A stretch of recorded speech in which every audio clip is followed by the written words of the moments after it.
Did you get a nice melon this year? In this video, I'm going to show you how you can save your melon seeds or cantaloupe seeds so you can grow them next year.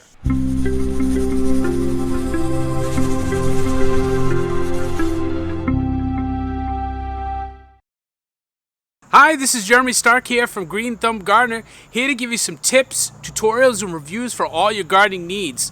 In today's video, we're going to go over a very simple way on how to save your melon seeds.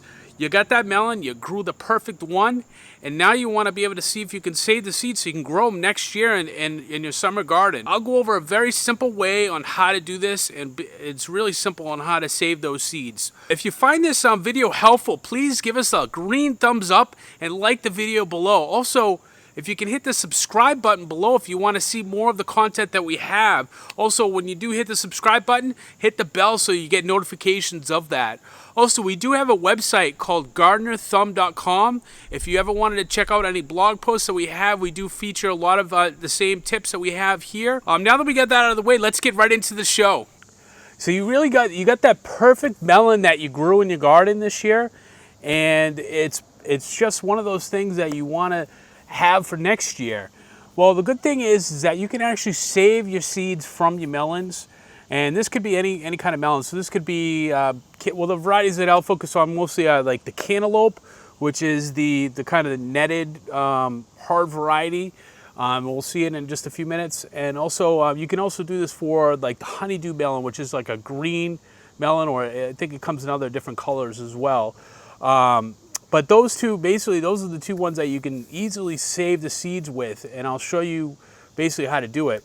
But one thing you want to first consider when you're actually selecting for your variety of melons is you want to make sure that they are open pollinated seeds or heirloom seeds.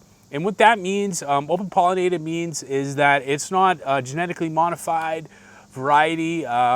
It's basically passed down from the seeds are basically passed down from their parental seeds, so to speak. So those are actually really the only varieties that you can, the only two types that you can actually reproduce the same variety of melons for it. So you know, if you get your supermarket one, they might not be actual open pollinated or heirloom variety seeds. So they might not grow the same way. You might still have seeds in there, but they might not grow the same way as you would like it. So you just want to make sure when you plant the seeds, it'll actually say it on the packet. It'll say either open pollinated or it'll say heirloom. And basically that's how you know that you can save those seeds and they're going to be the same exact variety of melons the next year. So what I always like to do is with melons, if you have a really big space and you grow a lot of melons, I would pick the biggest melon that you have out there. So you want to make sure that you actually grow in the melon as long as possible to make sure that it does complete its growth cycle. So when selecting, if you have a bunch of different ones to select, I would pick the biggest one because you're going to get a lot of seeds. So unless you really want to plant a huge farm of them, you only really need one plant for it, an actual one melon for it. So I would pick the best one because that way the offspring are most likely to be the best ones, you know, in there. So, you know, pick the largest one. That's usually the best one, I would say. Or maybe the tastiest one. You know, if you compared a couple of them and some of them might taste a little different, I think they're probably going to be the same. You might not even notice it. But, you know, you want to select the best one for the seeds if you have that choice. If you have a small garden, just pick the one that you have and go with that one. So let me show you how simple it is and the steps that you need to do for it. So basically what you want to do is you want to take your knife and you want to slice it open. This is one of those fruits, vegetables that you can eat as well for it. So you can without sacrificing the seeds or anything like that. As you'll slice it open, as you can see, we already started eating a little bit right here. It's really good. You'll notice that the seeds will be kind of like in this webbing thing in here. So what I do is I just take my spoon and I get like a little strainer in a bowl, and then I just basically scoop everything in here. Okay.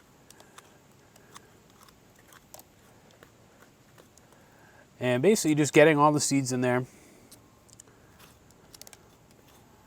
without trying to get it all over the table here.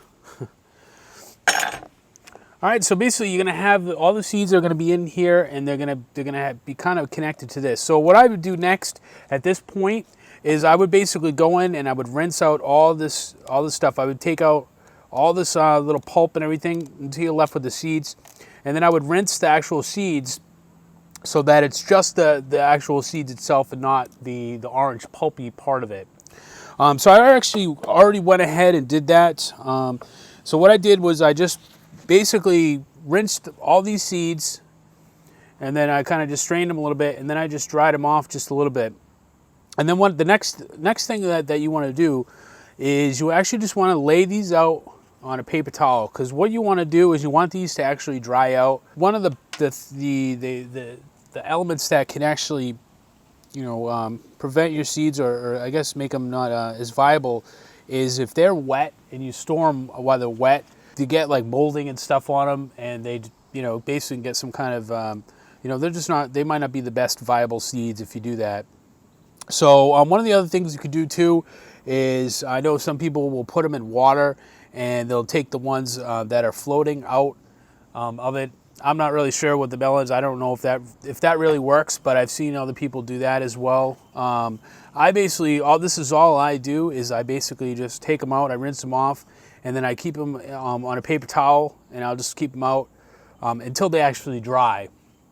So what I'm looking for when they're actually dry is that there's really no moisture at all. So I usually give it a few days. I get a big envelope, and I just put a label on it, and you make sure that you put the variety that you have. If you have several different varieties, you want to make sure you know which one you have.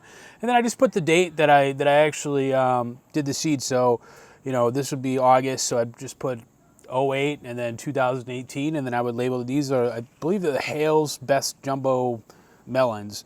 Store these. Now I put them in these little envelopes, these little and I'll post a link in the show notes below.